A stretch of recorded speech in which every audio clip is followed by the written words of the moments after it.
The Legionaires Journal by Reid. Entry 1. Drafted. My name is Cerberus Euphemios, and I have been drafted as part of the 9th Legion to be led by General Brutus Viribus on a campaign to tame an uncivilized place in the north of the world, its location uncharted, and what lies there remains unknown. Most believe the tales of these lands to be but a myth. The Misty Isles, they call them. There are few who claim to have sighted these lands, and even less who tell of reaching their shores. They say it is a land of giants and ferocious natives, though much of these words have spilled from the mouths of drunks and reprobates. In hushed voices, there are some who say the general's ambitions are driven by madness. Others say it is his genius being mistaken for a leaving of the senses. Either way, I am bound by my duty to follow his lead on this voyage. I have never been one for seafaring, nor has my stomach. Nonetheless, our fleet set sail in the morrow from Mauritius. Our ships are sufficiently supplied. We have more than enough to see us reach those forsaken shores, and we are well equipped to deal with any manner of savages, be them man or giant. I am confident that I, along with 5,000 of the best men Invicta has to offer, will suffice in order to subdue who or what may lie beyond the veil of mist shrouding those lands. We shall prevail, as we always have. In the name of Emperor Constanero, these wild lands will be absorbed by our great nation. Entry 2. Setting sail. It appears as though my prayers to the sea god Poseidon have been answered, as this morning is a fine one. There is a steady wind, and the sea is relatively calm. Our ships are making good pace, and are covering many leagues.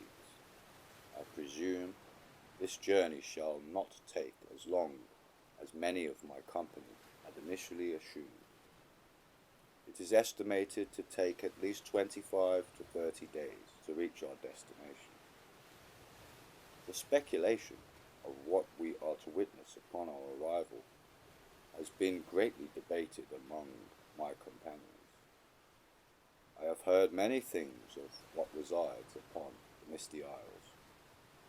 Some have spoke of creatures not too dissimilar from the bestial men of our own lands, of which are said to be akin to satyr.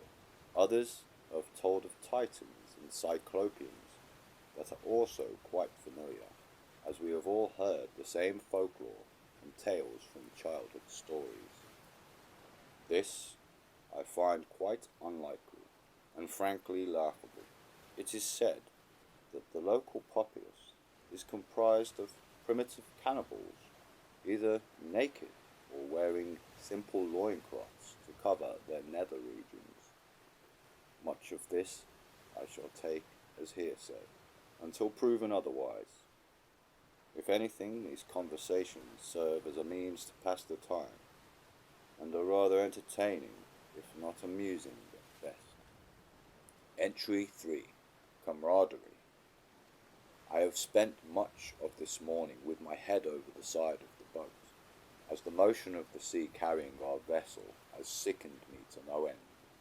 The waves ever increasing in size, some of which dwarf our ships, tossing them about with ease, as if they are merely driftwood, beside the nausea-inducing rolling of the ocean, and the grueling tasks of ensuring our ship's stead.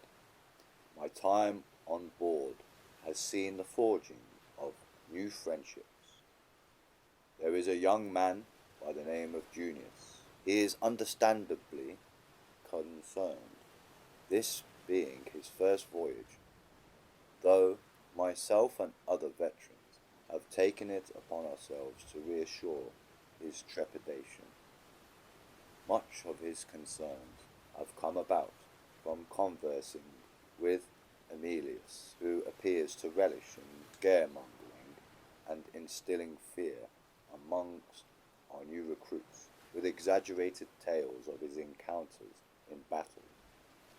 Luckily, the majority of my company are more compassionate towards the young upstarts. My old friend Cato has become a great mentor, speaking from his experience, which will serve them well when we arrive in unfamiliar lands. I can recall how it felt when first joining the ranks of the Legion. The uncertainty, the trepidation and doubt. It was the actions of my brothers in arms that quelled those fears. We stood as one, unwavering, immovable, and unstoppable, taking not a single step backwards. This is the Invictan way.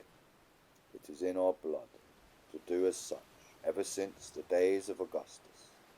Eusebius, too, being a devout man of faith, has become somewhat of an adviser and counsellor through his godly teachings, quoting religious texts, has substantially eased the trepidation amongst many of our new recruits.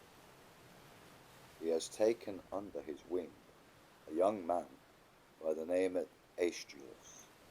I served with his father, whom I once held in high esteem.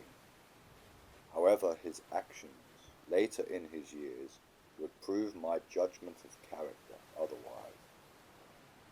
He was a deserter, not only to his emperor and nation, but also his family, leaving his bastard son the task of restoring the tarnished name he carries.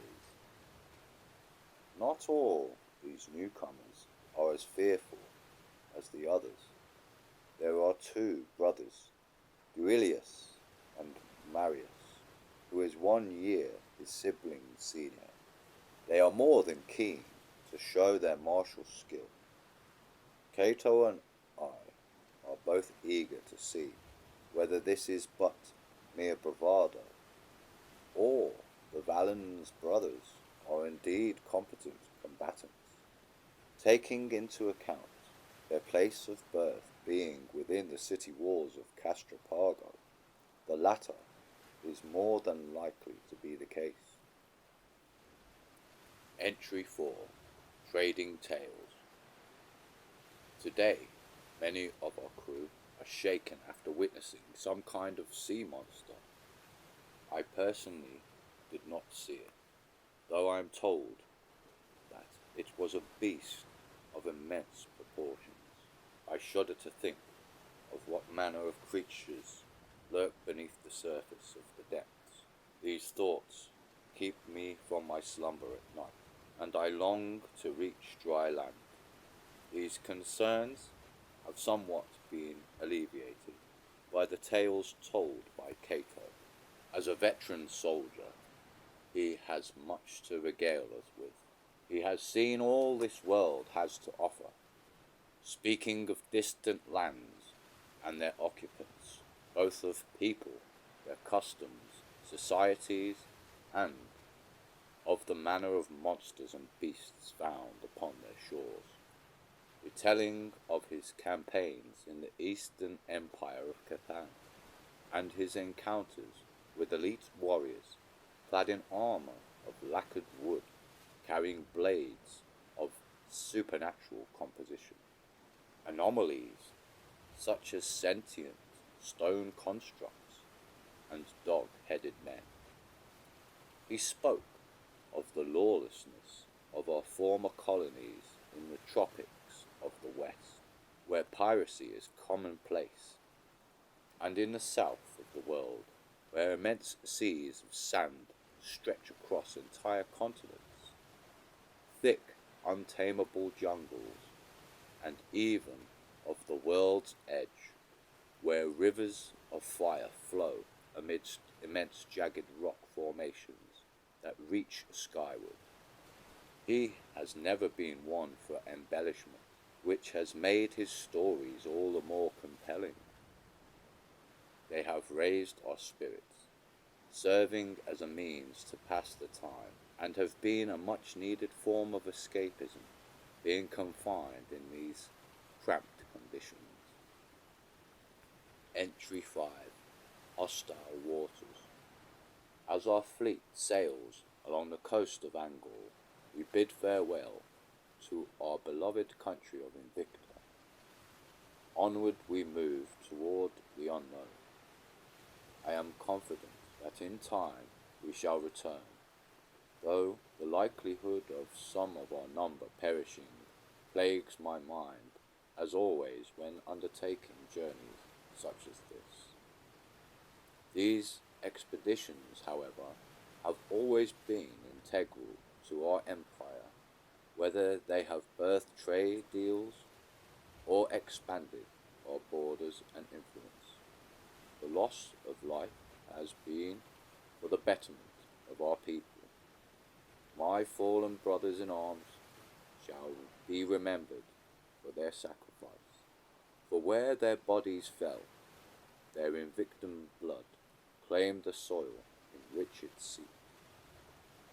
On the horizon to the west, a small fleet of Angolian vessels have been spotted.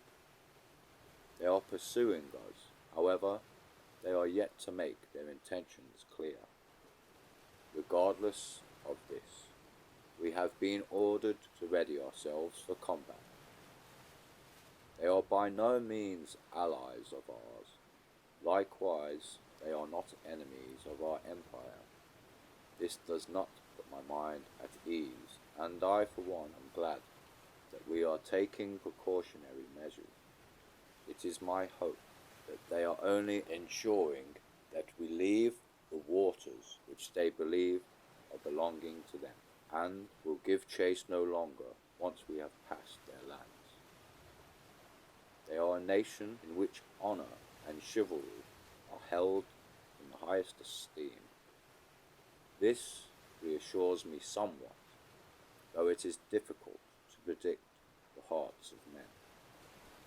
If they are indeed planning on taking military action, it shall be at their own peril.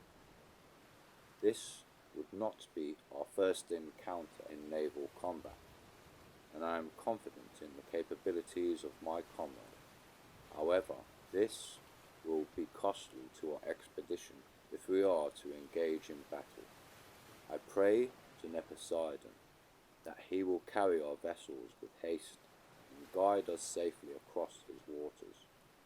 Let no blood be spilt until we reach the wild lands in which our great emperor and the gods themselves will us